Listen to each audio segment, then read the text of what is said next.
Teams don't work against the Mavericks because the Mavericks are a bigger team. The Lakers they put themselves in a serious hole. So even if they do dial it up to that highest level they have, there's a greater than zero chance that it's not enough to win because what the Mavericks have and the confidence that they built up. All right, it's the Ben and Skin Show, 103.3 FM, ESPN. Coming up next, let's get to the heart of that trust issue that Andrew Bynum was talking about. What does that mean? How does that really directly impact what's going to happen on the floor? We got it next. It's the Ben and Skin Show.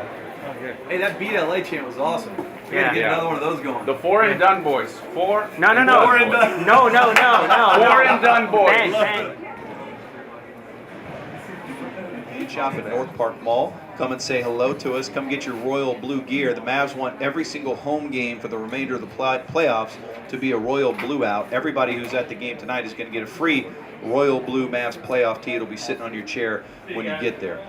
Coming up in a bit, we're going to talk more about the fans' role. What can you do? How can a fan impact this game? We're going to talk about Bynum and his trust issues, the things he was talking about. We have a unique perspective on that from being out in L.A. Driverselect.com had us on the road in L.A., so we were there. We got to hear what the local media was saying out there. We heard some interesting quotes that seemed to have been omitted from what Bynum was saying. So stay tuned for that. But right now we want to talk about whether or not the Lakers have another gear. Can they take it up to another gear? And if you want to jump on the show, 214-787-1033, or you can go to the driverselect.com text toy at 71755 and give us your insight on that as well.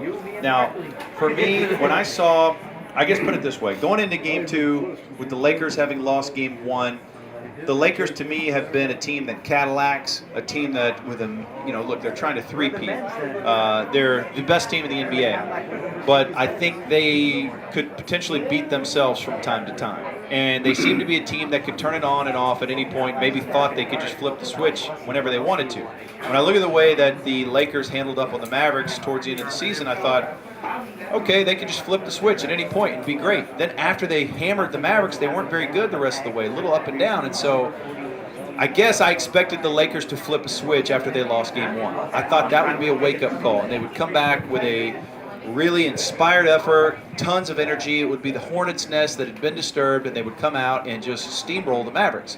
After watching that first quarter at the Staples Center, I was like, yeah, if this is their best punch, I'm a little less nervous than I thought I'd be. I think the Mavericks have a chance in this thing. So I thought that was the Lakers' opportunity to find that other gear if they had it.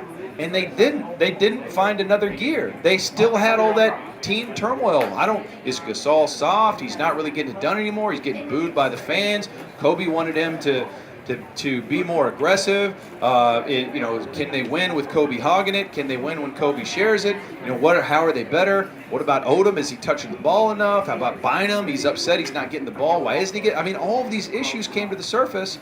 So I guess I thought if the Lakers had a higher gear, we would have seen it in game 2. So I'm less worried about the Lakers as a team taking it to a higher gear in game 3, especially down a man without Artest. But the one thing that I really have a healthy fear of is the Black Mamba. I fear Kobe Bryant, and I fear that because he is the best player in the league, yes, he can take it to another level. He can stop shooting so many jump shots. He can attack the basket.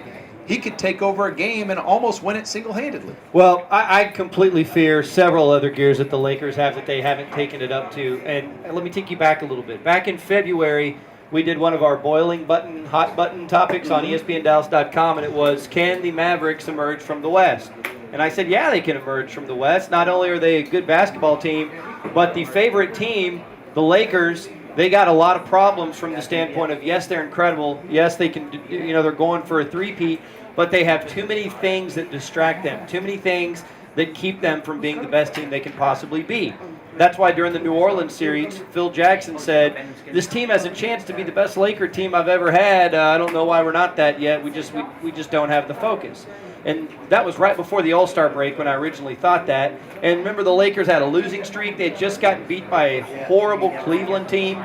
And I thought, man, if you're going to be a team that three-peats, if you're going to be one of the greatest teams in NBA history, you have to have a super tough mental makeup in order to do it. And I think there's only 2 guys on this team that have a super tough mental makeup, and that's Kobe and that's Derek Fisher. And Derek Fisher can't be that anymore. He's an older point guard. He can't be a heavy lifter. He can't be the emotional core of this team.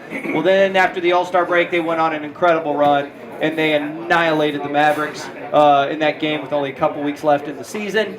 And then they reached over and hit the snooze button again. And so instead of ramping up and going through and rolling through the playoffs, well, they didn't dial up for game one in the New Orleans series, and they lost, and then they still ended up winning that series handily. And I think if they had gotten a tougher first-round matchup from the Hornets, I think they would have come into this series with more focus and more determination, just like Portland got the Mavericks ready for this series. LA went into the first game. They didn't have it.